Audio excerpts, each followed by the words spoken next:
किती सुंदर गुलाबाची फुलं आहेत ना, पण ही फूल माझ्यासाठी नाही आहेत. या गुलाबांच्या फुलांचं काय झालं हे तुम्हाला शेवटी समजेलच.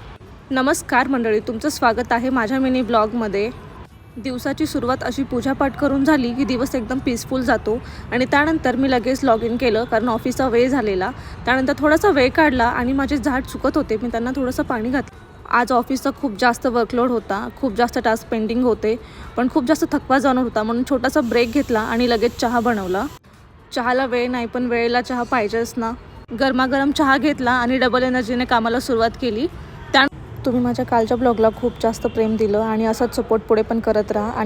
आणि ती गुलाबांची फुलं जी मी दाखवली होती ना सुरुवातीला, त्यापासून मी आज गुलकंद बनवला आहे होममेड. अगदी 15 ते 20 मिनिटांमध्ये गुलकंद बनवणं एवढं सोपं असेल मला नव्हतं वाटलं, पण खूप जास्त कमी वेळेत आणि खूप जास्त छान झाला. चला मंडळी, भेटूया आता पुढच्या ब्लॉगमध्ये. तोपर्यंत तुमची काळजी घ्या. बाय.